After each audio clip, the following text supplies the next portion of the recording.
देश की आजादी के बाद अगर देश को किसी ने अपनी जागीर समझ रखी है तो वो है गांधी परिवार। देश की आजादी से लेकर राजनीति तक, यहाँ तक कि इतिहास को भी नेहरू और गांधी परिवार के रंग से रंग दिया गया।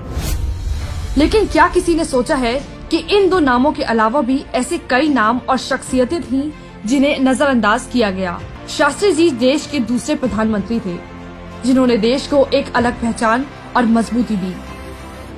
लेकिन गांधी परिवार ने कभी शास्त्री जी के काम और नाम को इतनी तवज्जो दी ही नहीं। यहाँ तक कि देश का प्रधानमंत्री होने के बाद भी उनकी रहस्यमयी मौत आज तक राज रही।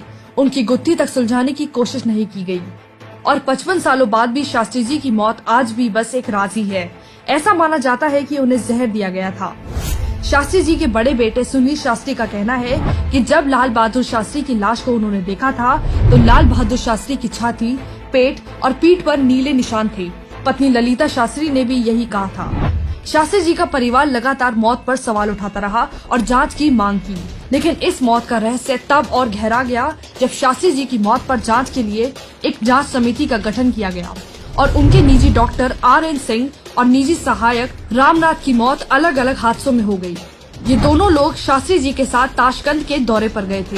अब ऐसे में सवाल ये उठता है कि क्या कांग्रेस चाहती ही नहीं थी कि शास्त्री जी की मौत की वजह कभी लोगों को पता चले, वरना एक प्रधानमंत्री की अचानक मौत हो जाने के बाद भी शव का पोस्टमार्टम न कराने की क्या वजह हो सकती है।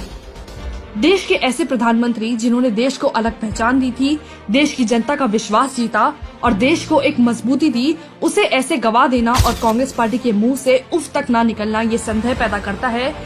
जरा याद कीजिए, शास्त्री जी के प्रधानमंत्री बनने के बाद जिस सेना को नेहरू ने नजरअंदाज किया था उसे मजबूती मिली। 1965 के भारत पाकिस्तान युद्ध के दौरान भारतीय सेना ने पाकिस्तान को धूल चटाई। तलवार की नोक पर या एटम बम के डर से कोई हमारे देश को झुकाना चाहे, दबाना चाहे, ये देश हमारा दबने वाला नहीं। यहाँ तक कि शास्त्री जी देश के पहले ऐसे नायक थे जो एक समय ही खाना खाते थे अगर देश की जनता एक वक्त का खाना नहीं खाती थी तो। 1965 के युद्ध के दौरान अमेरिका ने पाक की मदद की और भारत को गेहूं देने से मना कर दिया था। उस समय शास्त्री जी ने देशवासियों से हफ्ते में एक वक्त का भोजन न करने की अपील की। ऐसा करने से अमेरिका से आने वाले गेहूं की आपूर्ति हो जाएगी।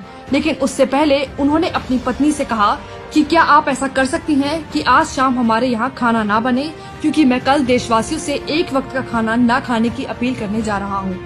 राजनीति के ऐसे सितारे को अचानक से खो देना देश के लिए एक बहुत बड़ा नुकसान था और कांग्रेस ने जरूरत भी नहीं समझी कि उनके नेता की मौत की वजह जनता को बताई तक जाए। वैसे इतिहास गवाह है कि नेहरू गांधी परिवार ने कभी ऐसे नेता को आगे नहीं आने दिया जो उनके लिए खतरा हो, वो चाहे नेताजी सुभाष चंद्र हो, सरदार पटेल हो या शास्त्री जी हो। यहाँ तक कि मनमोहन सिंह को भी प्रधानमंत्री इसलिए बनाया गया था क्योंकि उनसे कांग्रेसियों के युवराज राहुल गांधी को कोई खतरा नहीं था। तो अब ऐसे में प्रश्न ये उठता है कि शास्त्री जी की मौत के बारे में कांग्रेस को पता था और वह नहीं चाहते थे कि देश को और शास्त्री जी के परिवार को इस बारे में पता चले, वरना एक प्रधानमंत्री की रहस्यमयी मौत के बाद पोस्टमार्टम न कराना और जांच समिति में शास्त्री जी के उन दोनों करीबियों की मौत जो उनके साथ ताशकंद गए थे, ये कोई संयोग नहीं हो सकता।